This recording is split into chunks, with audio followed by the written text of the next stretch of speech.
The cantata has returned. Join us in December of 2023 for a night of dance, drama, and chorus, taking us back into history to see his story. Be on the lookout, December 2023.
Class tonight. Look at somebody say, I'm in class tonight. And we come to class because the Bible is very clear. You are destroyed for lack of what? Knowledge. So I brought someone here who's full of knowledge. Someone I have tremendous respect for. He is a member of our church. His family is a member. And he's been a blessing to us in some very monumental things that we're involved in that soon everybody will find out about. But he's been very insightful, full of knowledge, someone I greatly respect, and who has been tested and tried in this walk with the Lord. And so tonight, you don't know, but you're really privileged to be in this room, and I'm telling you, open your ears, open your heart. This is the stuff, we talk about we want the wealth of this world. Jesus says the wealth of the sinner is laid up for the just, but if he gives you the wealth and you don't know what to do with it, that's not too good. So I want you to put your hands together for Jared Whitaker as he comes. He's going to flow tonight. It's going to be awesome. Thank you. Thank you. I feel like the room is small enough that I don't need the mic. Can everybody hear me? Yes. Okay. So, but you're online. oh, okay, so I will use the mic. So, good evening, everyone, and Happy New Year. First off, it's so good to be back at New Greater Bethel Ministries and with the family. And Pastor, thank you for the warm introduction, and thank you for everything you've done for our family. We have been members of this church since 2004 when my eldest daughter was born, who's now 19 and a first-year student at NYU. So to God be the glory and praises. I spoke to Pastor sometime last year, and one of the things we wanted to do this year was really look to the members of the sanctuary that have skills and expertise in different areas, and for us to be able to offer workshops that allow for us to pass knowledge and share information that could benefit us all. So before I get started, I'll just touch on a little bit of my background. I'm an 80s baby. I grew up on welfare and WIC. Welfare, cheese, food stamps, and I had a pretty tough background coming up, and I was able to really change my life through real estate. When I launched my career in 2006, I was making $10 an hour working for a real estate hedge fund at the Time Warner Building at 60th and Columbus Circle. As the mailroom clerk, my job consisted of delivering packages, FedExes, UPS, and getting lunch orders every day from downstairs and bringing it up to executives that made millions of dollars a year as developers and salespeople. So one day, God had favor on me when the one African-American partner at that firm said, you know what, Jared, I want you to start coming into the meetings with me, and I want to show you some things. So I would go into these meetings, and they would have investment books of large apartment communities across the United States that were being sold for hundreds of millions of dollars. And I couldn't wrap my mind around, wow, how do you put together that type of money? How does that happen? So I asked questions, and I started interning in the evening time. So I would work from 8 a.m. to 4 p.m. in the mailroom, and then from 4 o'clock to 9 o'clock at night, the first thing I started doing was going to the apartment buildings that this company owned to audit leases, meet with the tenants association, and that was how I got started in real estate. No job being paid for that. It was an unpaid internship.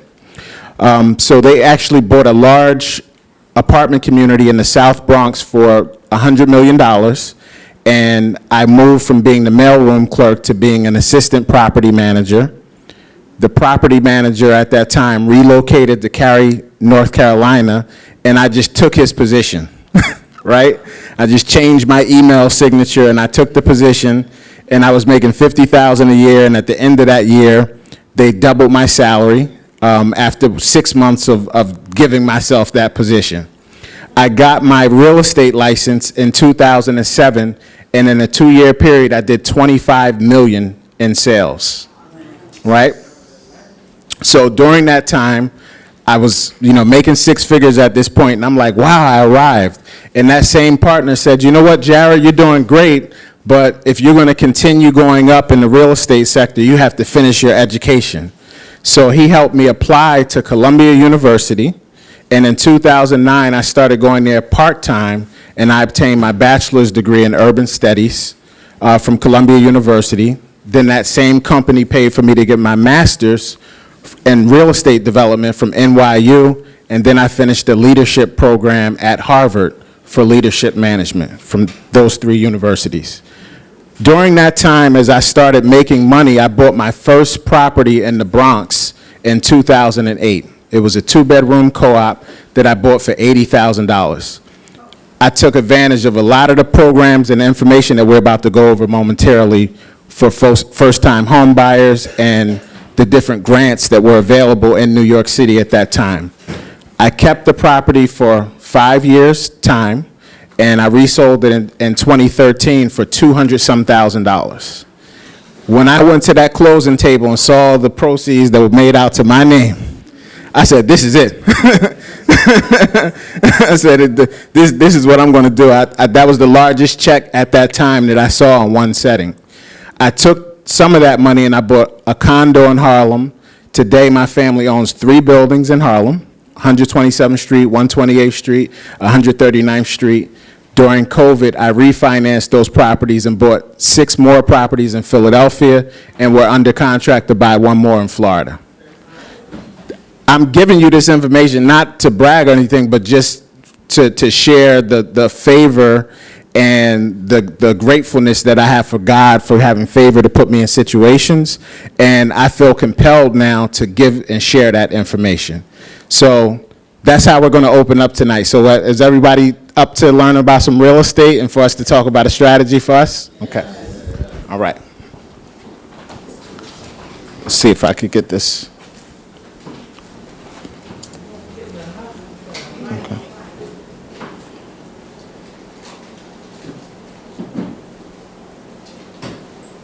Actually, give me 1 second.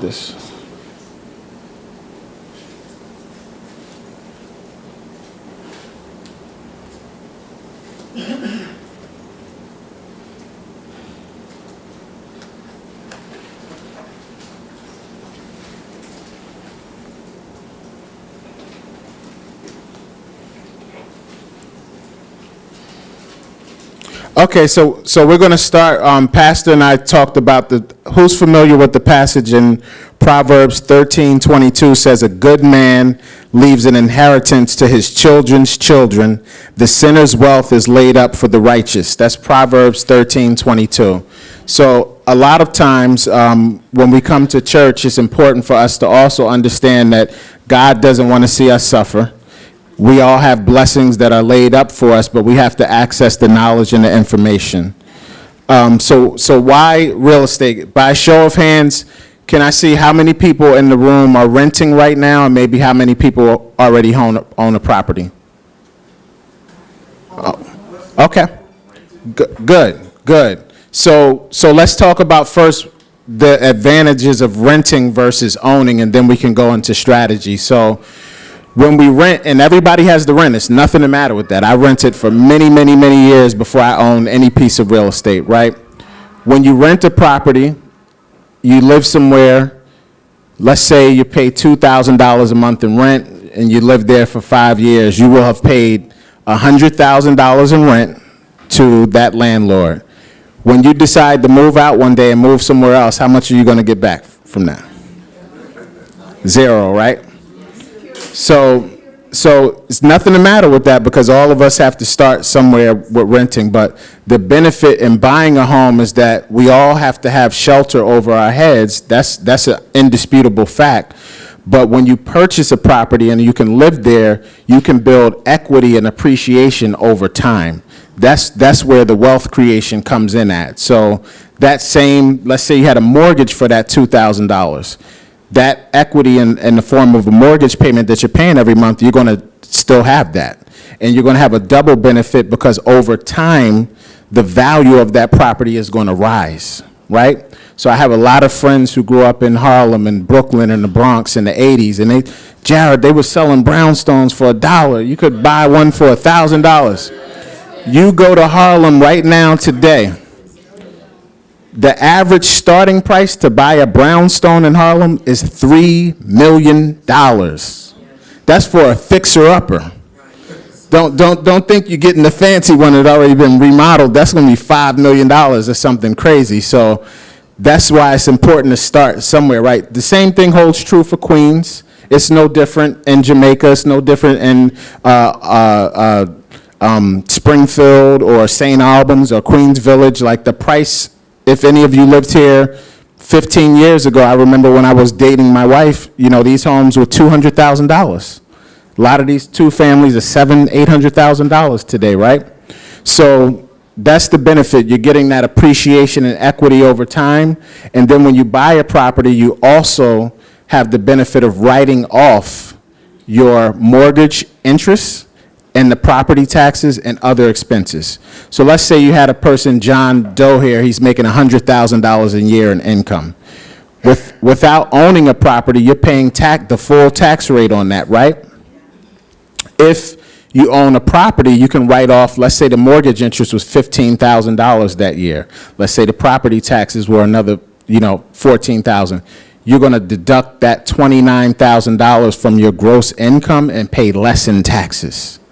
Right? These are benefits under the IRS tax code that only go to people who own homes. You can take none of these advantages if you're renting an apartment, right?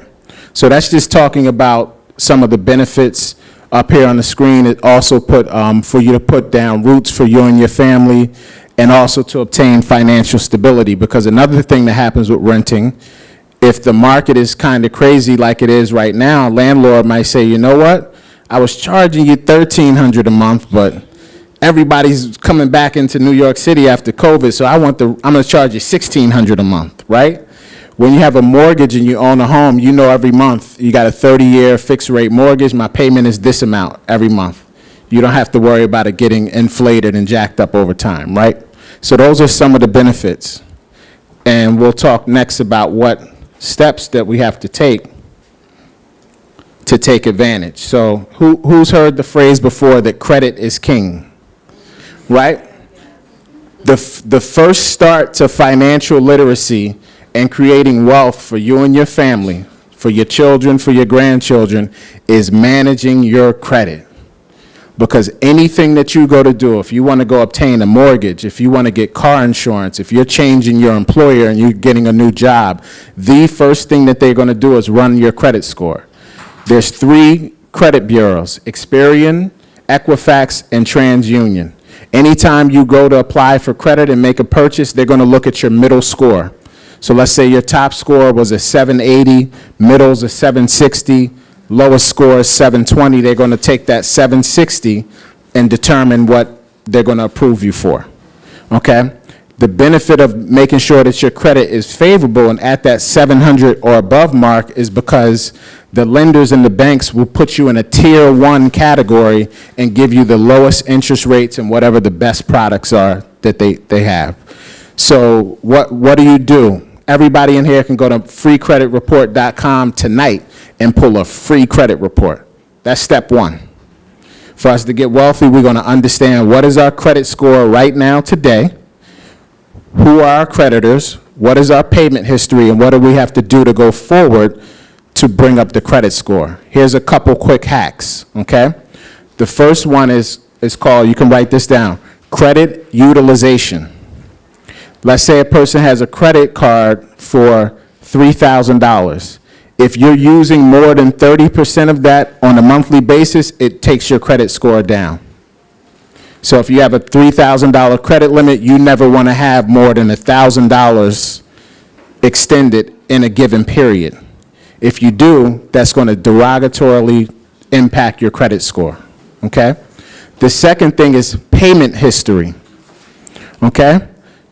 If you go out, you're charging stuff, you got a charge card with Macy's, you got a car note, anything that's tied to your credit and you're not paying it on time, that is going to sink your credit score quickly.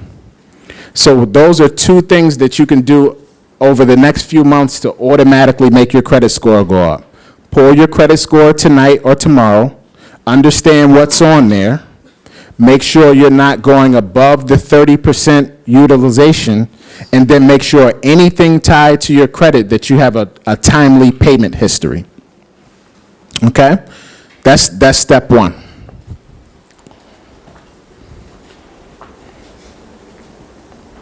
What we're going to do in the coming weeks after we start the process with the credits is that in 1968, the Community Reinvestment Act was passed. Is anyone in the room familiar with redlining? Does everyone know what that is? And this is why we have to be strapped with the knowledge and information, right? So the federal government started doing FHA loans after World War II. It was designed specifically for GIs that were returning from the war. And what it did was allow them to get mortgages where they only had to put down 3.5%.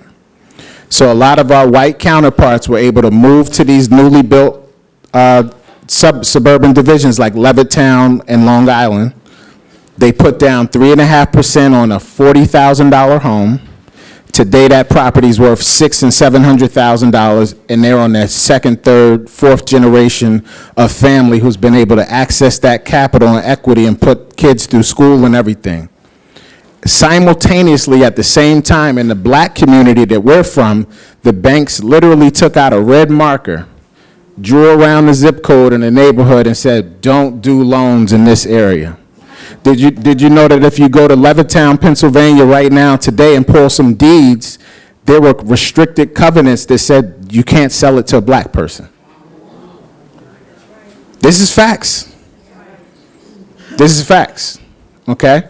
So those, in 1968, because of this, part of what the federal government did to try to correct this was the Community Reinvestment Act, which makes sure that all these banks and lenders that participated in this systemic injustice and racism, they have to give free money, free grants, free down payment assistance to communities of color that were disadvantaged because of this.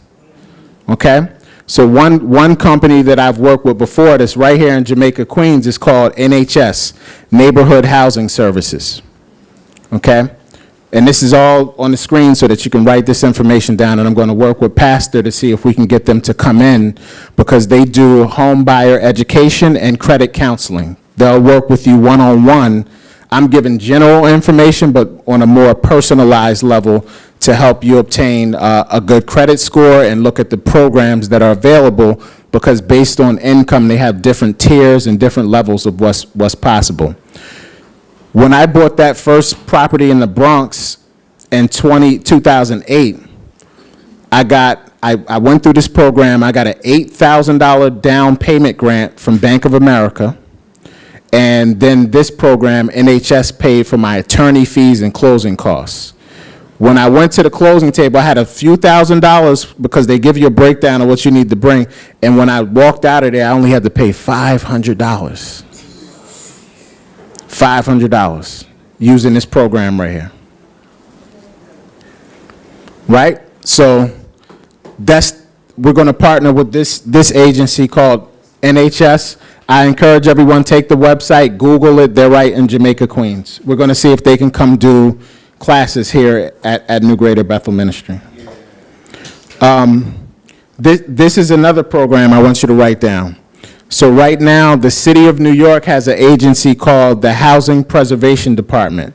They are offering a program called the Home First Down Payment Assistance Program that gives qualified buyers up to $100,000 toward down payments or closing costs for 1 to 4 family homes, condominiums, or cooperatives in any one of 5 boroughs, up to $100,000.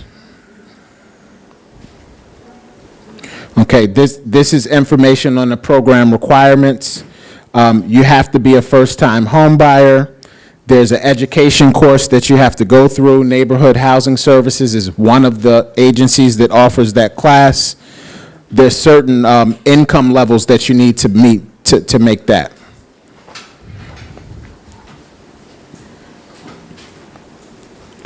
I'll leave it on this screen right here for you to take down that information. Another institution is called NACA. I know that Pastor Boyd is familiar with them as well.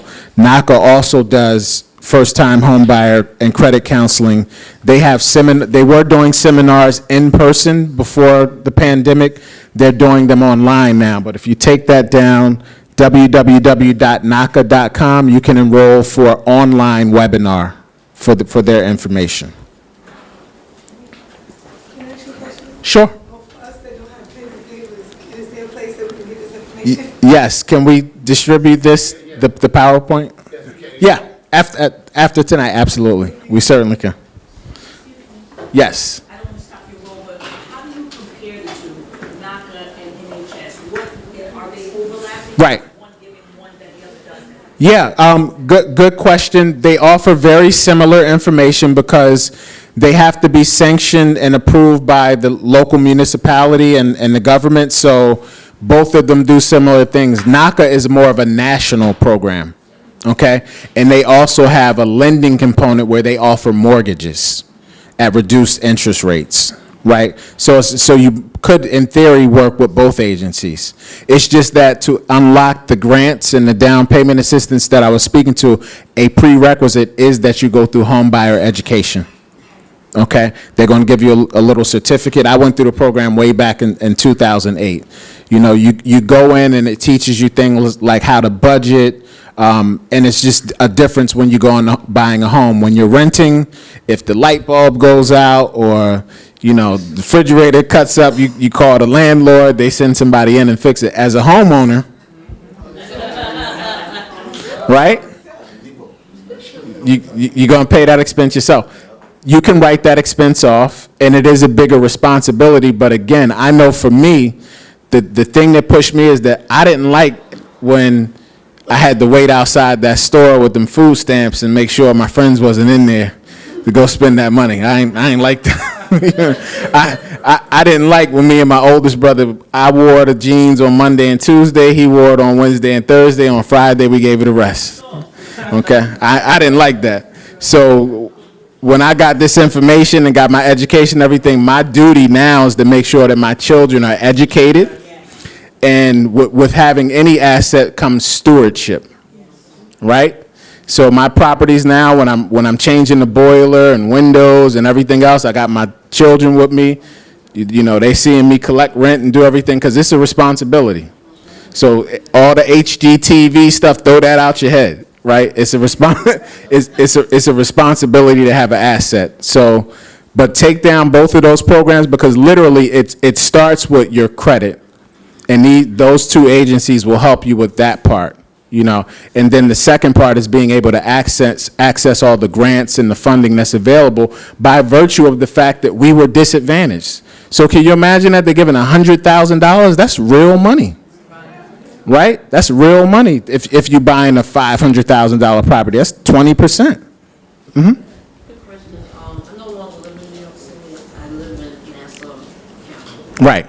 And so do they have a program like this where I live at?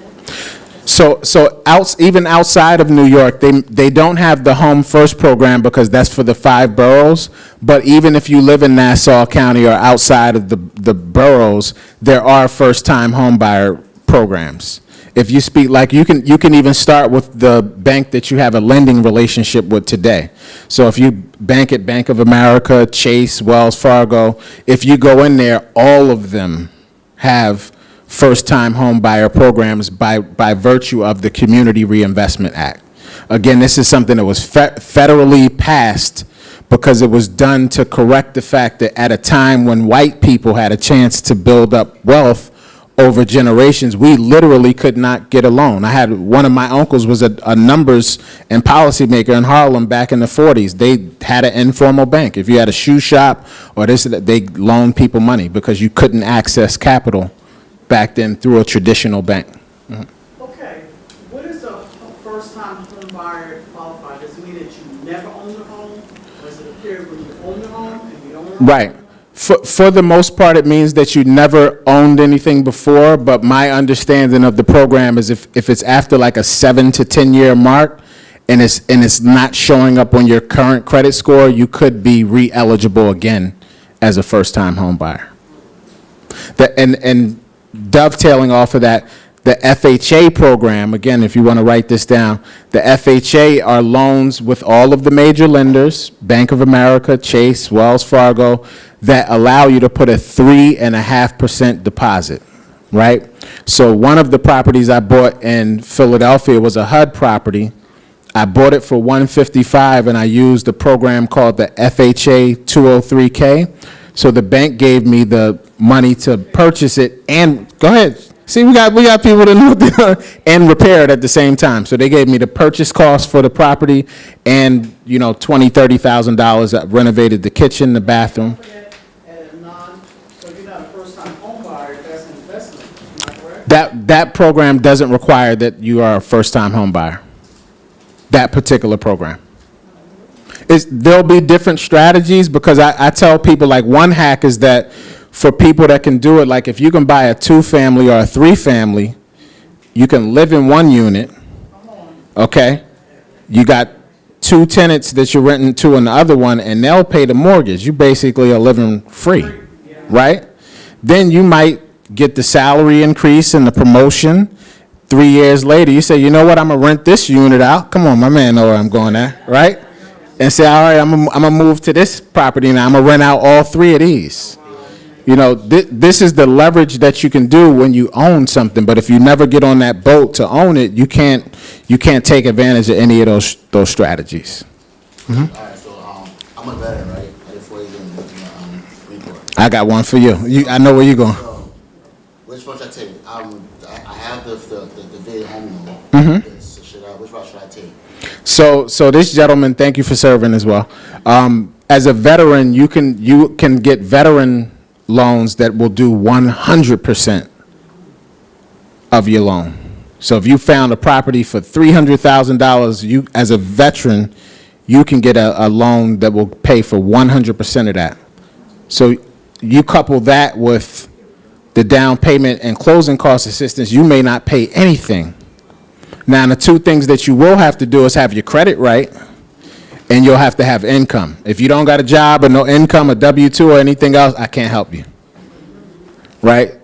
I call it CIA, credit, income, assets. That's the 3 things the banks look at, right? So for every year that I've worked and made the nice salaries, it's not just, I made money, I'm going to go on vacation and do this. I'm trying to figure out how can I take my W-2 and the money I saved and get me more. Right? For my children, and to make sure that we have a foundation we can leave, because the scripture said that when we first started, right? Somebody else had a question?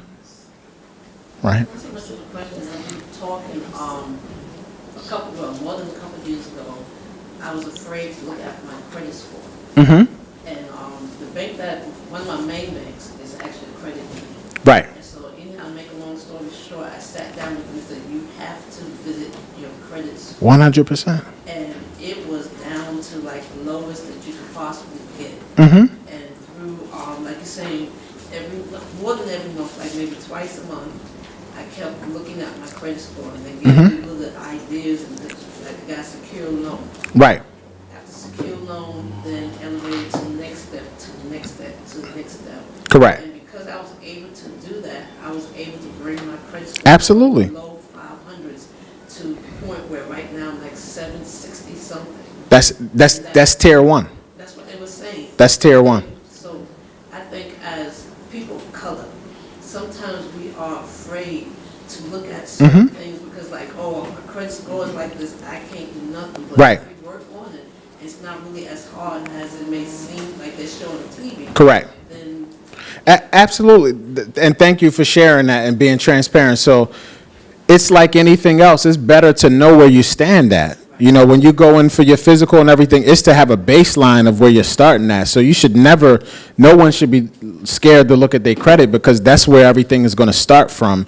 And then once you know how to manage your credit, it's not a difficult task to get it where it needs to go. Like I said, the main two things are your payment history. So pay that bill on time. You got a charge card with Macy's or, you know, Home Depot or wherever, and they send it and they put that minimum due on there, make sure you're paying at least that minimum due. Okay? And the second thing, again, is don't overutilize your credit. You don't want to have a credit card where it's a $5,000 limit and every month you got $4,700 on there. I'm telling you, because the credit score, they're going to go like this. Now, going back to that FHA loan that I talked about, they only require you to have a 620. If you got 620 and up, you can get those programs. Yep. This is somebody online. What if you brought a home already and are renting now, but you want to buy again? Any program for a second home buyer? Yes. So to answer that question, again, depending on how long ago that was, if it was like a 7 to 10 year range, the bank could look at you again as a first-time home buyer again. And then number two, even if they couldn't get that particular program, the FHA loan is available. That's the best one right there. That's only 3.5% down. I mean, if my math is right, on a $500,000 property, 3.5% is like, might be like around $15,000. That's some people gonna get that on their tax return this year, right? So, the grant, I can't believe you're saying they give you grants up to $100,000. I guess that depends on the purchase price of the property, or is it? Purchase price, it depends on the person's, what's called the AMI is the average median income.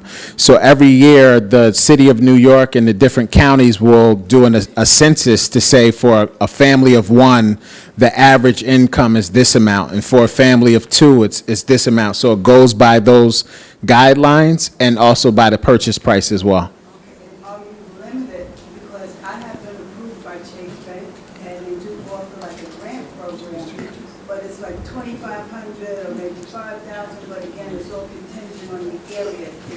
Yeah. So these programs that you're referencing now, are they geared towards specific areas? They are. There'll be some stuff that applies to the macro market. Some things might be specific to a certain county, a certain borough, etc.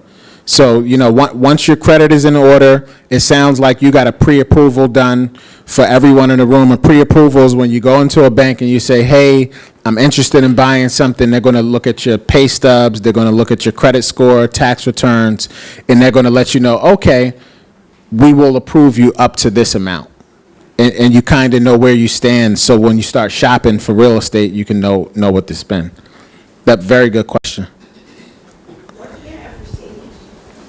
For seniors, I would have to research it, but again, all of these programs are available irregardless of age to people from these zip codes and with the city of New York within the program.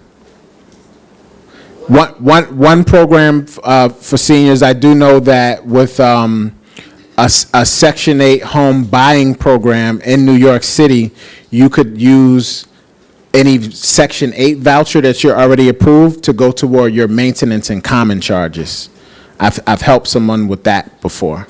But I can also look and see if there's anything specific for seniors. Okay, with the Section 8, that means if you have Section 8, it does not matter if you're 80 years old. Right. There's no age limit on buying a piece of property. No age limit on that. How much of the maintenance of what you just said for Section 8 people does it cover? Basically that program, which is called Achieving the Dream, is equivalent to whatever your voucher is for. It wouldn't go toward the mortgage payment, it would go toward the common charges if you bought a condo or a co-op. You know, so again, everybody's situation is going to be different. These are just large level strategies, and that's why I want to bring in NACA and potentially the NHS program so we could put together an individual plan for everyone. And another reason why, from a timing standpoint, it's good to start working right now today is everybody aware of what's happening with interest rates in the federal government right now, right? So interest rates have been raised by the Fed 4 times in the past 6 months. So interest rates on mortgages are actually high right now. They're at 6 and 7%. A year and a half ago, they were down as low as 3%, right? Now, the Fed did that because of inflation. Inflation went up 8, 9, 10% last year. So what the federal government does is they increase the interest rates to get people to slow down from spending. Our economy overheated because during COVID, everybody got PPP loans. Went on vacations and trips and put on Versace. So everybody was spending money. So this is what helped inflation go up in addition to supply chain constrictions with COVID. So parts that would normally come from China and Malaysia and from here and there are on back order. So all of these things are affecting us. Now, what more than likely will happen, and you could say, Mr. Jarrett said that back in February. I would say probably by the 3rd or 4th quarter of this year, interest rates are going to start coming back down. And when they get to 5% or less, that's when it's strike time. You're going to want to have your credit score in order, pre-approval in place. You're going to want to know, where do I want to live at? Because information is free. So you can go home right now tonight and get on Realtor.com, Zillow.com, Apartments.com, any number of free websites, and you can start searching to see, well, I want to get a 2-family in Jamaica, Queens. I want to get a single family in Queens Village. I want to get whatever, and you can start giving yourself information about what the price points are in those markets. And that's where everything starts, at being strapped with the information, because it's just being prepared. You know, I got to a place years ago where my credit, I don't play with that. If Uncle Jimmy went alone, I can't do nothing. If somebody want me to sign, I'm gonna get this car. I can't do that. that credit score is everything, because somebody with a 700 plus credit score and $10,000 will be able to get some more than somebody with 100,000 with a 400 credit score. Because all credit is the bank or whatever creditor, they're saying, are you going to pay me back? On time. That's it. I'm about to give you 300,000, 400, 500,000, 600,000. Are you going to pay me back? You want them to look at the paper and they're going to say, yes, we're going to give you that. Somebody else had a question? I'm from the finance industry too, so a little tip that you can look at CDs. Sometimes that'll give you a precursor of what's happening. You know that JP Morgan is starting to pull back on their CD rates. That's a precursor to what they're saying, that they're thinking, as he said, Right. that interest rates are falling. Another thing that you probably want to take a look at is sometimes when you plan on buying a home, look at CNN, that boring news that puts you to sleep. Federal government is being for once, very honest about how they're approaching this economy. Because it's desperation, you start telling the truth, and you see the economy go a certain way. So they're going to raise another 0.25% soon, probably twice this year. But I think that's going to be it, like you said. Right. This year's going to start falling, so like you said, do your paperwork now. Yeah, I mean, very, very true and very great information, because really right now is probably the easiest time in our history to get wealthy, because the information is so accessible. 20 years ago, you had to go get a Yellow Pages, and they had little circular magazines they would put out on what was for sale. Is not true? Now you go out, you got your little Android or your smartphone, and you could be walking past a property and see a for sale sign and go on Google, and you got all the information. You see what the price is. Did they reduce the price? What's the property taxes? Is it in a good school district? Something that might have took you 5 hours just to put the information together 15 years ago, you got it in 5 minutes. So it's really just having the information and then having the discipline to make up your mind and know what you want. Right? So we're doing it on many levels, because I'm mentoring high school kids with the Boys and Girls Club of Harlem. We're giving them the information early. You know, we're here in New Greater Bethel Ministry because we're getting the information out, because we can't continue to be the only community in America that's in last place. Right? Because all the marching and everything is cool, but if you don't have economic power as a community, you're not going to move the needle. When you mobilize and you own property and you got assets and your children are educated, we can start being treated not like second-class citizens, but first-class citizens, right? Because you got to look at what's going on. People come here from India, from Pakistan. They come in from all type of places. You know, I told somebody, I walked into a Dunkin' Donuts with them in Harlem last week. I said, wow, their whole family is here. The cousin, the sister, is 12 of them living in one property, and they putting the kid through school, and that's going to be your dentist. They got a plan. It's not really no game playing, you know. So we have to culturally have a shift of mindset to say we got to do more than be looking rich.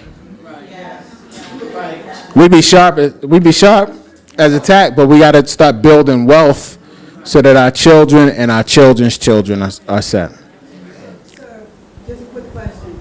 So with the interest rates coming back down, wouldn't that drive the property and purchase prices back up? Because right now, I just feel like everything is so inaccessible. Right. You said average home was $500,000. Right. How do you find that balance? Absolutely. Very, very good question. And let's talk about it. So that when you look at the macro economy like that, all those things are playing. So right now with interest rates up, that means less, because the payment is now up higher. A lot of people who are selling their properties are going to start reducing the price, because 6 months ago it might have been 50 people looking at that home. Now some people are saying, wow, I can't afford that mortgage payment because it's 7%. So now there's only 10 people looking at that home. So now that's going to bring the price down. What we're looking for is that sweet spot to make the entry. So as those prices are coming down and we're monitoring the interest rate and we're saying, okay, we can be in that 5% range on the interest rate, that's a good time to do it. Because again, the trick is you want to get out of renting and getting to owning as quickly as possible. You know, and I give information because I'm transparent. When Pastor came to Harlem when I bought my condo in Hamilton Heights. That was in 2014. My wife and I asked him to come pray when we bought it. A brand new building that they constructed, and we bought it for $465,000. Recently, and it's a corner apartment, so it's floor-to-ceiling glass, it's overlooking the park and everything. Recently, our neighbors just sold their condo a few doors down. It's not as desirable as mine. They sold it for $800,000. We live with all white people in Harlem. I'm just telling the truth. I'm just so just going back to the point I was making. So I bought it for $465,000. I look at my stuff every day, so I know I'm down to own about a little more than $300,000 right now. It's worth $850. So my financial guru over here, how much equity do I have in that property right now? 500? About $500,000. And I just bought it in 2014. So that was 9 years ago, 9 years ago. So if I wanted to at some point say, okay, I'm gonna go into the bank, I want a home equity line of credit. I want to refinance my mortgage. I want to take some of the equity out. I could do it. Those are the different things that you can do when you get into that home ownership seat. That's why we're pushing it to do that. Because I'm telling you, as a community, and it's not just in New York City, but across the entire United States, when we start building economic wealth, a lot of the other outlying issues that we have with policing and education and public health and this and that, when we get to a certain level economically, a lot of those things are going to start being in our favor. But it starts with having control and ownership of your community. A year ago, we refinanced our home only to lower the interest rate, so we never take it, although the bank gave us loans. Right. But we never, say, took any of the mortgage. Right. It was 3.3%. So now we'd like to refinance again, and we're wondering if we can get that same interest. Nope. You're not going to refinance right now. Okay. So we got some more gurus in the house. Okay.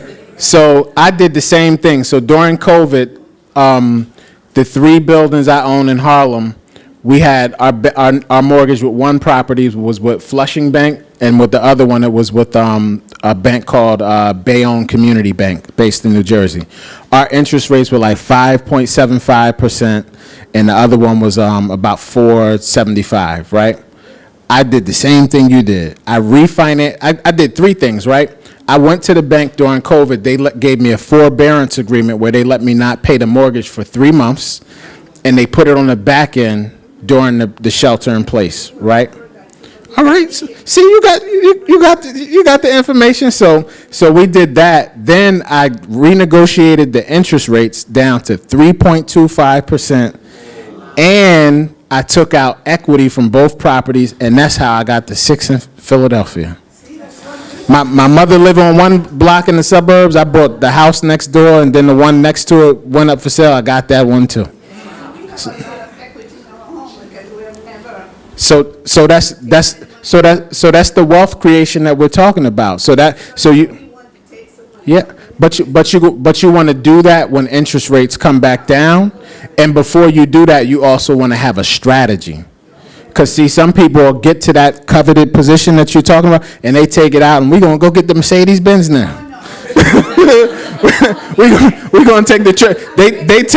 They take appreciating money out of an asset and put it into something that's depreciating. See this. Right. So I said people will take money out of an appreciating asset and put it into a depreciating asset. Because, see, the part that we get tricked up is that we have to understand the difference between an asset and a liability, okay? You driving a Mercedes-Benz, that's a liability, because the second you drive off the lot, the value going down. You could literally drive off the block, go around the corner, and come pull it back up and say, I want to get his back. They're going to give you 30% less than that, right? The clothes you wear, the people run around, you got Christian Dior, Gucci, all this stuff, right? Next year it's out of style. You walk out with that little bag with the Louis Vuitton graffiti, like that's from 4 years ago. They're gonna laugh you off the block, right? So that stuff is not about nothing. But you own that 2-family there, or whoever owned the property over there, it's only gonna go up in value over time. So, I like to dress nice, and I got a wife and 2 daughters. I got to take care. Everybody's well presentable, but I don't get caught up in the luxury trap of people buying all the designer stuff that don't mean nothing. It means absolutely nothing, right? You want to invest in getting assets that's going to appreciate, and the education, because that's the other part of it too with our sister right here. I want to make sure that one day when I'm at retirement and I'm older, that what I work to acquire, my kids have that same information, so they understand this is stewardship. We're going to keep this to keep going. We're not going to be the person that buried the one talent and ain't do nothing. Right? We don't want to be that. If you take money out of equity out of the home, how likely is it that the value of the home goes down? Doesn't the value fluctuate? The value can fluctuate. There can be peaks and dips, but on average, every 10 years, anywhere in the United States, the property value will double. On average, every 10 years. And you could just, everybody in here probably grew up in New York City or somewhere in the United States. You can go talk to your family members. I remember when people were buying homes for $10,000, $20,000 when I was a kid. I remember when I was dating my wife, she was living right here in Queens Village, and her grandmother sold a property for like $200,000. We drive through those same blocks now, and that stuff is $500,000, $600,000, $700,000. The city also evaluated your home too, because every year they sent us one. They do for property tax purposes, but that's an assessment value, not the actual appraised value. The assessed value is always going to be lower than what the actual. You can do two things. If you don't want to spend money, you could go to like a platform like Zillow or Realtor.com, and it'll have an estimate on there that's based on comparable sales in that zip code. Or if you wanted to make a $200 or $300 investment and get an actual appraiser to come out to appraise your property, you can do that as well. But again, before you pull out, you want to wait until the interest rate comes down. And my strong recommendation will be, if I would only take equity out for two things if I was to take it out of any of my property: to buy another property, or if I was putting it toward the education of my children. That's it. No cars, vacation trip, Versace, none of that. Can we go to that side? I got a lot of good questions, but that's what I'm going to go a little bit further with his teaching, okay? I mean, we covered it. Because for this, again, the purpose was Pastor, him and I were speaking, and we wanted to, with not only myself, but there's many members in the congregation that have different skill sets and experience where we can offer that information here in the sanctuary. So the start of everything, again, was to focus on the credit today. So what's everybody going to do tonight or tomorrow? freecreditreport.com. So if we meet 2 weeks again from now or next month, everybody should know from a credit standpoint where they stand at, right? And you can start gathering that. I'm sure you know what your salary is and your paycheck, so we're going to know what the income is. And now we have the main pieces of getting ready for home ownership. And the next step, we can actually bring in a NACA, bring in an NHS, and do the home buyer education portion so that you're eligible for whatever grant funding may apply. That's how we're going to do things sequentially. So would you recommend some of those credit repair programs that repair your credit and they promise to get your credit score to a certain plan, sort of number? If they're reputable, check with the Better Bureau for business, because there's a lot of people scamming, and they're going to say, oh, I'm going to do this and do that. So I like to give, whether it's someone I'm mentoring or I like to give free information. Go straight to the source. You can go to My Credit Report. If you want to pay somebody, it's like working out, right? Some people will pay a trainer because they don't have the discipline to go to the gym themselves. Ultimately, who got to lift the weight? Who got to get on the treadmill? Who got to say, I'm not going to eat the cheeseburger at 11 o'clock at night? You got to do it. So me, like when people come up to me, I'm not charging you. Nothing's for sale. I'm giving information because I'm paying forward information that I receive. So if it's someone reputable, sure, you can do that. But I'm giving you the same information for free tonight. Timely payments, credit utilization. If you do that, your credit score will go up in tranches of 20 and 30. It'll probably take you about 90 days to get your credit score above a 650. Our sister right here just told us that. But again, if it's someone that you want to sit and work with, just make sure they're reputable and credible credible before you spend it. Is one credit agency any better, so whether it's Experian or it's? No, they're all the same. All the same. How about that credit report that the bank gives you? Because I do my banking online. And the bank always tells me, it always on the corner your credit report. So when I click on there, it goes to my credit score. That's official. That's official. So I have one credit card with American Express. That's just a emergency credit card. So one of the benefits that come with that platinum card is that they give you a free credit score every month. So they back funnel to Experian, TransUnion, Equifax, and they let you know your score without you pulling it. So a lot of banks, they do that. Like I said, right now the information is so accessible. Like even 10 years ago, you had to go through a lot of hurdles to get information. So it's so much free resource right now. For your personal budget, there's websites and platforms you can access if you want to, see how to budget your money and make sure you're saving the right amount of money. It's so many free tools out there right now. There's a question in the back. I was going to say, what is a good amount to have saved if you're going for a house? And then the other thing is with the credit is that you do have Equifax Treasury, but there's also the Vantage score. So you have varying scores that can, and you don't know which one they're going to pull. So Correct.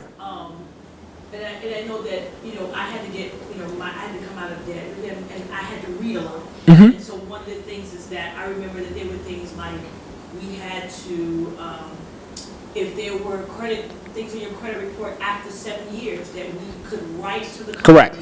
and say this needs to be taken off my report. Correct. Points went up. Correct. So what's the right amount to save? And and again, like you said, the credit repair really is about just taking steps. These credit repair, Correct. most of them are not legitimate. So Right. how do you know? Like you said, should I have 10,000? Should I have 20,000?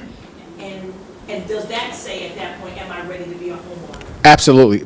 Excellent questions. Okay, so let me tackle it in parts. So the first one is for some of these programs that I talked about, like the FHA loan, if you're buying anywhere from a single family to up to a 4-family property, for that specific program, you can put as little as 3.5% on the down payment.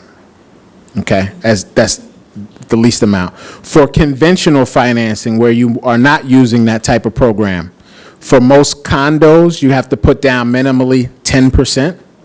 Okay, so if it was a $300,000 condo, $30,000, right? And then for regular conventional lending, it might be as much as 20%. Okay, and when you put 20%, that's a significant mark because then the bank will not charge you what's called PMI, private mortgage insurance, which is about another 0.5 point on the interest rate that you can reduce if you put that.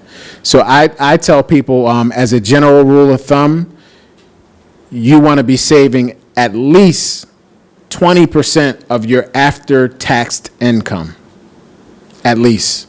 For people that have a lot of discipline or they might have a side hustle, they work for the MTA during the day, on the weekends they braid hair, you try to save.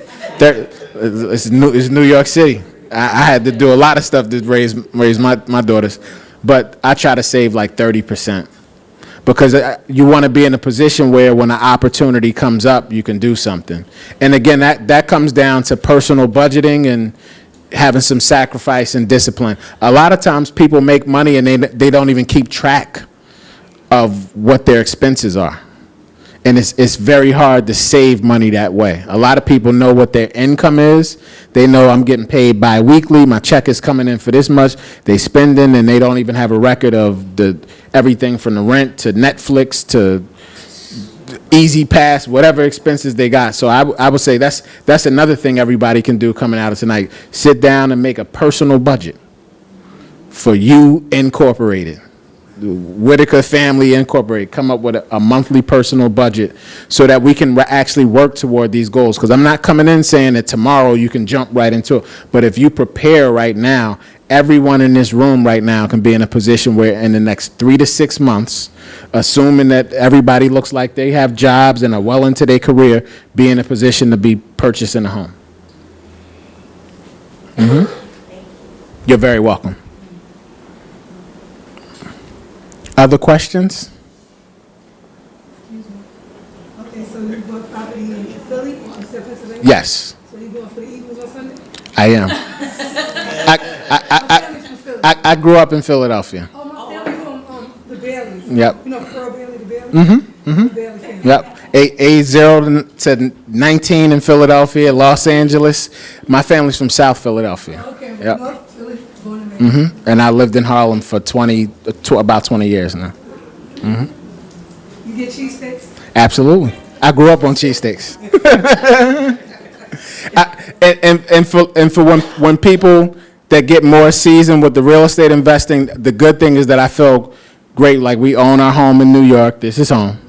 But when you get to buying that second and the third and the fourth property, going into those markets where the real estate is significantly cheaper, lets you really do some damage. Like Delaware, southern, central New Jersey, Philadelphia. You know, I'm looking at stuff in Florida right now because the price points are just so much. I'm not leaving New York, so we have a home here, but I'm looking at properties in Phoenix. Like it's cheap. You know, you could buy a 3-family property for Detroit, Chicago. I have friends that own a 4-family property in Chicago. They bought $235,000, put 10% down. What about a place like Camden, New Jersey? You know, again, they said the same thing about. But look, 20 years ago, people look at Harlem, look at the Bronx, right? In any major city where you begin to see signs of development, where the hospital's there and this company's coming in and they just invested in the metro station and all that means is the value is going to go up over time. There's no market in the United States that you can go into today and say, well, 20 years ago was more than that then. It's not going to happen.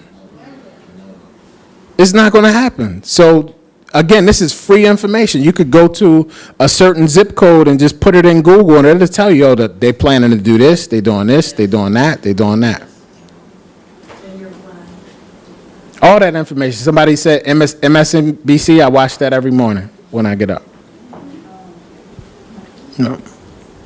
So how about 1 or 2 more questions, and we're going to let Pastor come up and pray, and I'm happy to speak to people one-on-one. But if everybody's open to it, we can meet, and I would like to see 30, 40 people for us to, have some real estate. I just wanted to get a heads up on how to get out of that, from starting from having creditors call you to for them not calling you and get out of that. Absolutely. It's discipline. Somebody gave me a book 10 years ago. You can write this down. It's called The Richest Man in Babylon. Everybody needs to read that book. You could buy that on Amazon. I think it might be like $8 or something like that, right? It's a great read. You could read it in the weekend. But it's really the discipline. A lot of family members, a lot of people I mentor, we literally started at a kitchen table and sat down and went over their budget. And we started at the top of the sheet with the income, the 9-to-5 job, the side hustle, the sue money, whatever you got going on, right? And then underneath that, we put expenses, rent, child support, car note, whatever they got going on. And then we put some discipline around what's a necessity and what's a want. And if we serious about creating wealth and being on the come up, we're going to cut some of the wants out. We're going to make a temporary sacrifice to have a long-term gain. Because again, going back to when I bought that property in the Bronx, In 2008, it's $81,651. My mortgage payment was $433 a month. So because my salary was going up at that time as God was blessing me with my career, I paid that mortgage note off in 5 years. So then when I went to resell it in 2013 for $200-some thousand, after the closing cost was taken out, that was the largest check I ever seen in my life. That's when the light bulb went off for me right there. Because I said, I lived there for 5 years. I lived there. I got the best practical use out of it. I turned my key and went right in that place. So all I had to do was live there. The value went up. I resold it and got that money back. So that was discipline. I could have done other things at that time. I might have been in my late 20s then, so my friends were they partying, they popping bottles in the club and all that type of stuff. I paid my mortgage off and went to work full-time and went to school part-time. Was it discipline? Absolutely. Did I have to make sacrifices? Absolutely. But when I look back now, when I get up in the morning, I thank you, God. This is a blessing, extreme blessing. So, discipline, sit down. Start with the personal budget. We're going to see what we can cut out and then build the savings up. And again, like I said, with that whole credit thing, it's really a few levers that you got to check. It's making sure you're paying things off. Somebody brought up a major key. Absolutely. If you got something from 7 years ago, it's erroneous or incorrect, you can write and get it removed. That will probably be one of the only values of hiring someone that does credit repair. They have templated letters if it's a credible person, and they can help you with that part of it.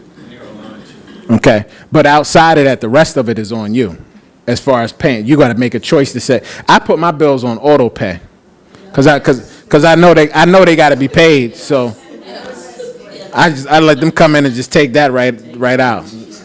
I never got to worry about it being late or anything else, Mm-hmm.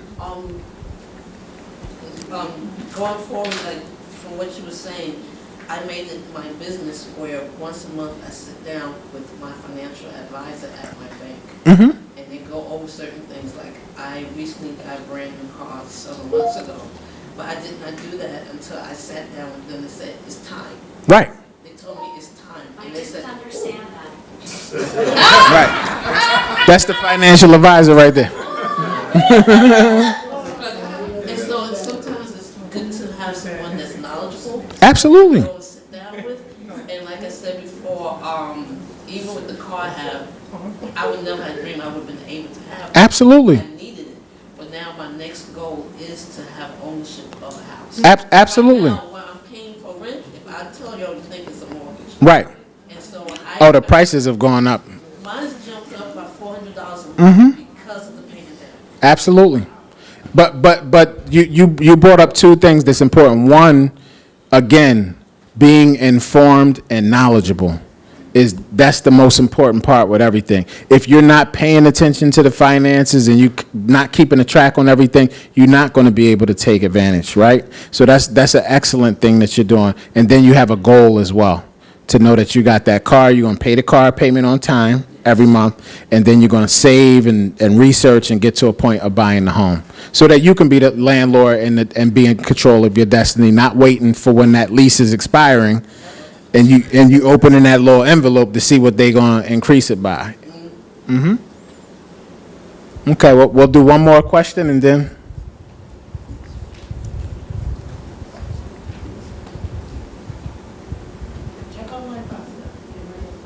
Anybody else? Got a question?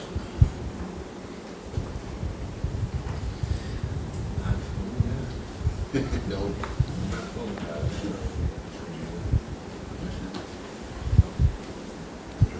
Yeah. Okay.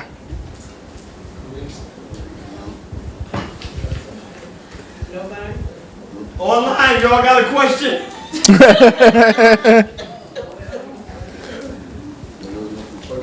Okay. In your conversation, you kept speaking about you gotta have a job.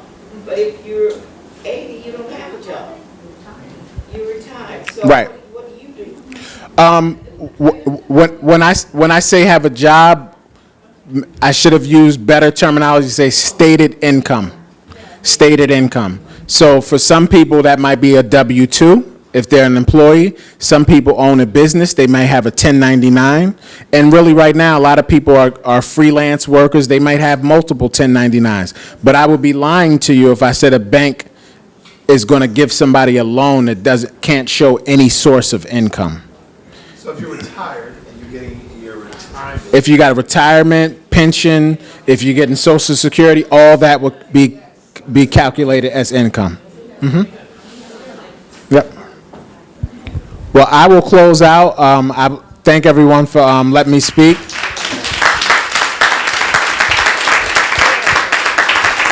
I'm excited. We're gonna have a congregation full of homeowners.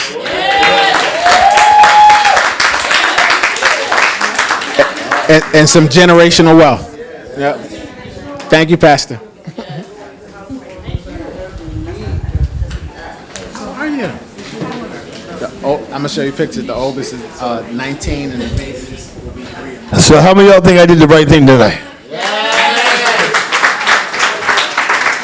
And isn't it a blessing that he's a member of your church? So we have unseen wealth right in our church. And again, I've known Brother Jared for a while. He's really been a blessing and very insightful in my own life. And we want to bring, again, this wealth. We're in the age of what? This is when it happens. God opens his door and he gives us knowledge so we are not destroyed. Because one thing we're going to all operate in is the spirit of favor. Everybody say favor. And so, how many know you're going to the right bank? All these various opportunities where you can get additional funding. I was talking about NACA. NACA calls me all the time now. They're talking about, Pastor, they're coming April 8th. They have called me 3 more times. They want to do 3 more events at Bethel. And it is really relationship. It's really favor. And so we want to take advantage of this that's there. But again, you've got to do the work. Faith without works is what? Now you heard, some of you came in a little late. You heard what Brother Jared, he said he started making $10 an hour working in the mailroom. But he was diligent, and God saw his diligence. And he saw what, and then he gave him favor. But he took the opportunity of the favor. You got to be in the right place, what? At the right time. And when doors open, you got to step in the door.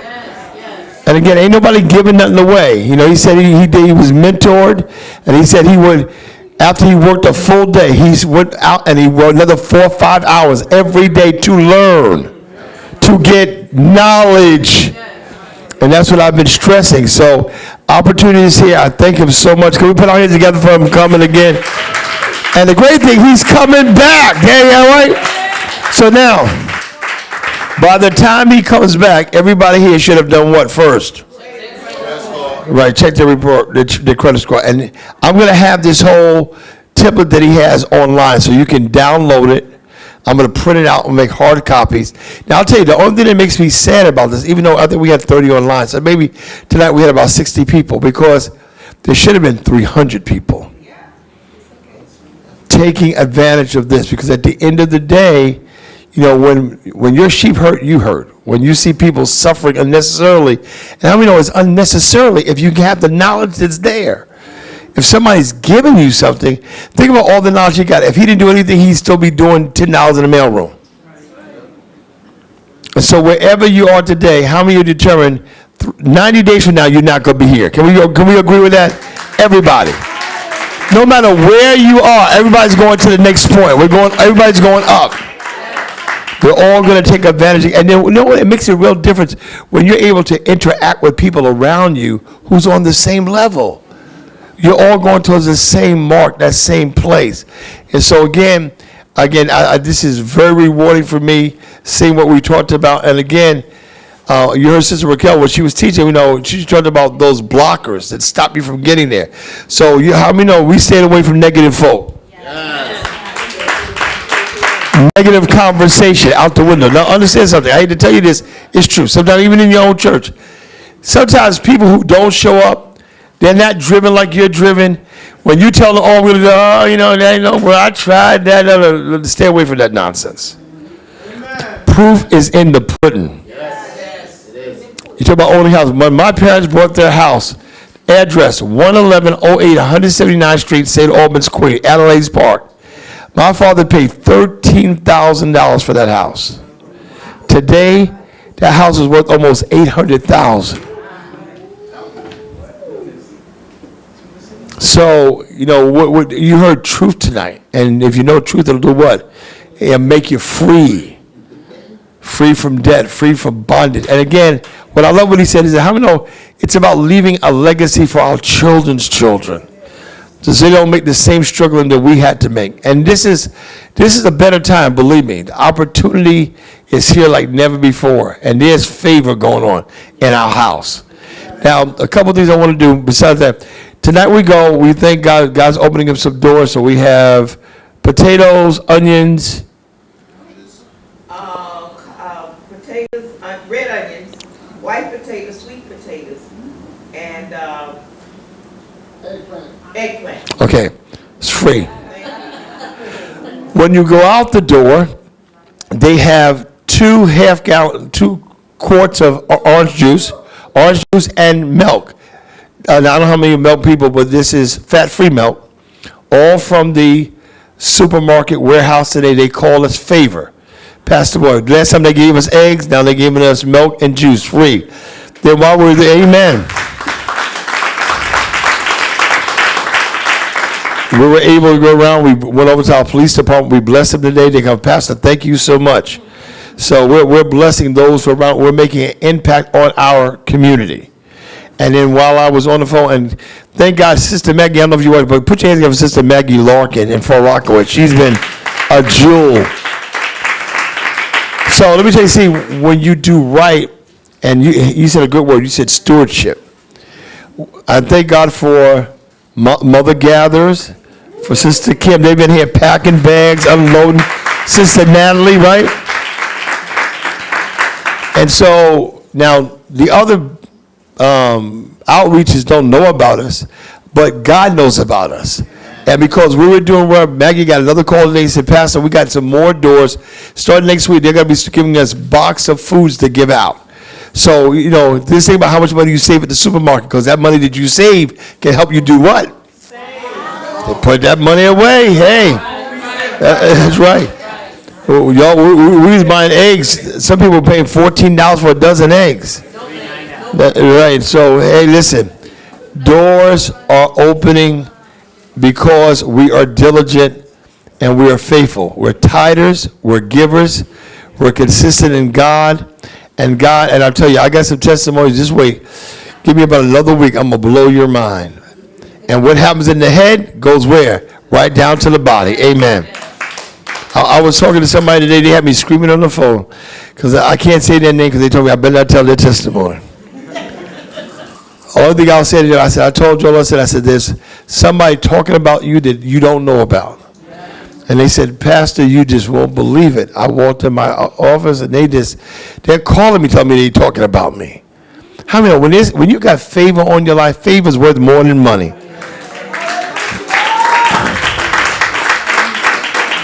Think about what Jared said. Jared said he was working in the mailroom and another black person, listen, I want to mention you. I just want you to come and sit in the meetings. He was in meetings he wasn't even supposed to be in.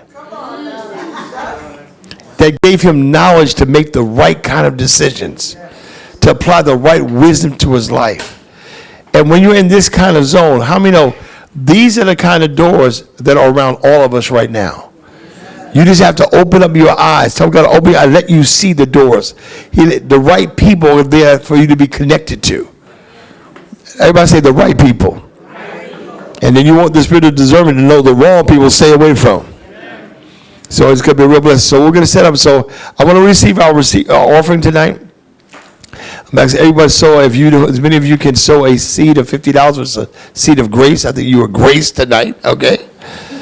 Okay. And so Brother Joshua is going to pass out envelopes. I want to thank some of you who have been so kind. I told you we made our initial request for that $1,000 seed because of where we're about to place the tent at. I thank you, so many of the members, a couple of the members who've done it so far. If you feel that that's an unction that God is leading you to, please take an envelope because we can use, thank you. We can use a couple more people. We're trying to make sure we hit that mark. If you took one and you can get it in by Friday, I'd so much appreciate it. Yes. Oh, a regular envelope is right here. But if you want a special envelope for that special, or regular, okay. No, my mind, yeah, hallelujah, yes, that's the one I want. Yeah, I want it, I want that seed. Oh, y'all don't know. A big shout out. I want y'all to say a special, listen up for a minute, y'all, everybody. Can y'all listen for 1 second? Just let me tune in to me because I want y'all to do this. I want y'all to say a special prayer for Brother Wooten. Not Brother Wooten, Pastor Wooten, not because he's sick and nothing like that. But we had a little miracle this weekend.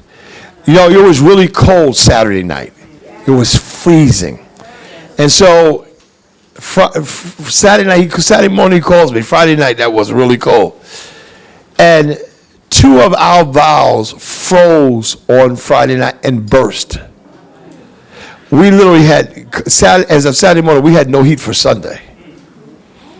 And Wooten worked all day Saturday. We had another problem with the boiler. He worked all day to Saturday night late, and it got fixed, and the church was beautifully warm on Sunday. So let's just say a special prayer in his direction because he was really faithful to the house of God. Put your hands together because he was faithful to the house of God. So whatever you're sowing, hold your seat up.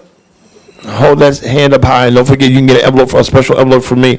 Lord, I thank you tonight for all of your sons and daughters that are sowing according to your word. You said as we measured it to you, you would do one thing, measure it back to us. You would press it down, you would shake it together, and you would run it over. God, you would give it back, not just 30, 60, but 100-fold return. And Lord, as we learned tonight, 200, 300, 400 returns are available when we have the knowledge to apply it. So God, I ask you to touch all of these that are giving tonight freely, their tithe, their offering, those who are sowing a special seed, $1,000 towards the tent. And God, this 50th Jubilee that we're in, God, we thank you for that giving because we know one thing, you are faithful to give it back, and not just in money, but in favor. And I declare it now in Jesus' name. And everybody said, amen. Okay, will you have an offering? Your envelopes, let me see.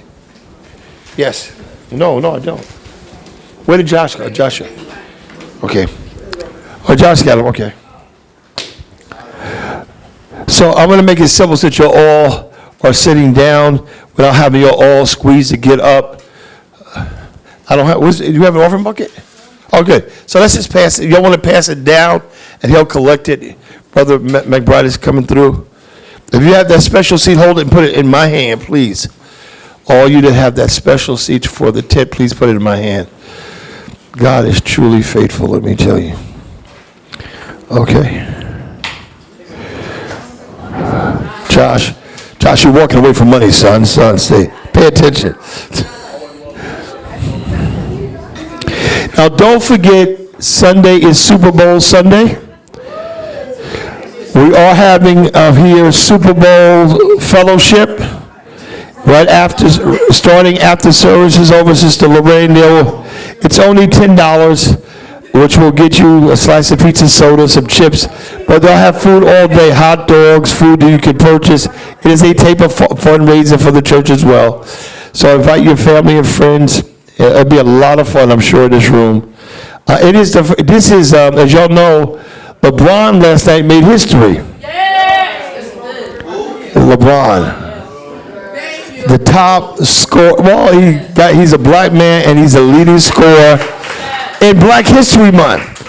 And this is the first Super Bowl where there are 2 black quarterbacks.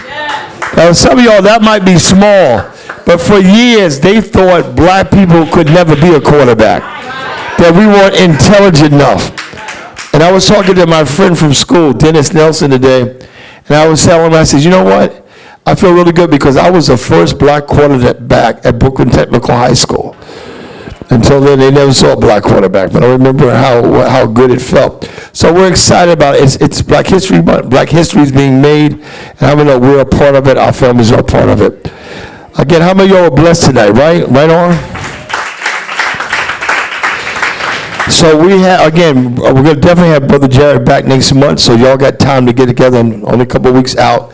Also, next month, Lady Boyd's going to be doing a Wednesday night. Put your hands together, Lady Boyd. You got to... And so God is doing some awesome things. I mean, God is really doing some great things that shall be shared with you. That's really insightful. That's going to be a blessing to your life as well. So as we go out, Alfredo, thank you so much. My brother's been faithful with his pastor. Y'all give Fredo a hand. Amen. Fredo works, he does sanitation, he drives, he works all night long. I call Fredo 7 o'clock in the morning, he just get off work. I said, "Go, we go pick up food, Fredo." "Okay, Pastor, I'll be right there." But he shows up, he's there. What you see on that truck is because this brother went and got it and helped Pastor out and helped to bless the people there in the church. I appreciate it. Thank you, wife. Thank you, wife. Thank you. So what I'm going to do is, bless it in the name of Jesus, blessed. I want to do this. Fredo, can you get the key for me? Here, let me give you my keys. And you can open the truck. So if you want, you can grab a bag. The truck is right outside. You go outside, they'll pass you the orange juice and the milk. Okay. Get orange juice and milk, and it'll be a blessing. And again, I'm so grateful to all of you. I'm so glad well, it made me feel good that y'all came out and you were blessed. And look at someone say, it's only about to get better. Amen, amen. All right? Any other questions on anybody here? Are you having the new members on this Sunday at 9 a.m.? New members is, what's this date? The Sunday's date? It's next Sunday. Right, it's the following Sunday. And then the following Saturday after that is when I will start virtually. But I will be here, I'll get here on Sunday as well, just to tweak us in. But me and Lady Bird will start the following Sunday virtually online. Let me say this, we're taking in 20 new members. Put your hands together. And from the last time, we had 18 new members. So once we put it all together, almost 40 members. So put your hands together. And we're growing and we're glowing. And so again, share. How many people are blessed by your church? Share it with somebody. Share it. Let them come out and be a part of what's going on. People's lives are being changed. I cannot really tell you how many testimonies are coming in about people's lives being changed and doors being opened and favor being found. It is truly the age of Jubilee. And when you realize how much it is, you really walk mentally in a different place. Okay, so everybody standing on your feet. So where's Georgia? Georgia, where you got your coat on? You got to be over here. Okay, good. Make sure you get over here, Georgia. Alfredo, you're going outside. You'll give me a hand? Thank you very much. Okay. Mother Gal's going to pass out some bags too, okay. Now, Jared is not, he said he's going to hang. Brother Whitaker's going to hang around, so if anybody wants to talk to him for a minute, you have an opportunity to chat with him for a moment as well, okay? Reach those hands up in the air. Lord, we thank you for an incredible Wednesday night. We thank you for your servant, Brother Whitaker. We thank you for, Lord, you blessing his life. And Lord, we're so glad that he's paying it forward, that he's touching our lives with knowledge. And because we have knowledge, now we can apply wisdom. And Lord, our lives can be blessed according to your word. God, you declare we were already blessed, that wherever we put our feet, it was blessed. Now, Lord, let us put the work behind the faith to obtain that which you have already declared for our lives. Now, as we leave from this place, but never from your presence, go with us, watch over us, and keep us and our families. Give us traveling mercies until we come together again. People got lifted their hands, declare to the atmosphere, I am what the word says I am. Somebody shout, I am blessed with now. Amen. Now don't forget, Dr. Morgan's bringing the word on Sunday morning. Dr. Morgan will bring the word on Sunday morning. And again, it's going to be an exciting time. Come and be on time. Yes.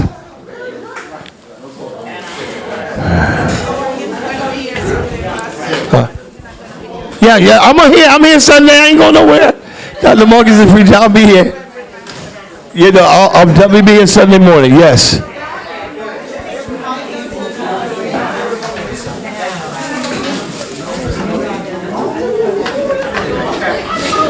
Okay, gotcha. Okay. Don't forget Sunday, I'll be passing out Lady Boyd's birthday envelopes. She will be 60, how old are you going to be, 26? 65 on the February 20th.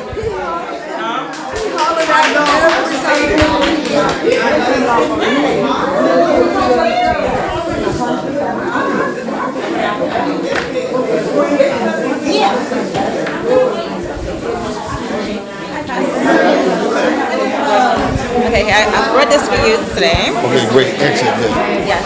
And also, just pray for me. I did maca, and I'm basically almost done. Yeah, so.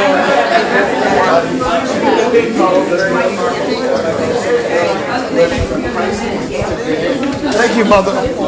Thank you.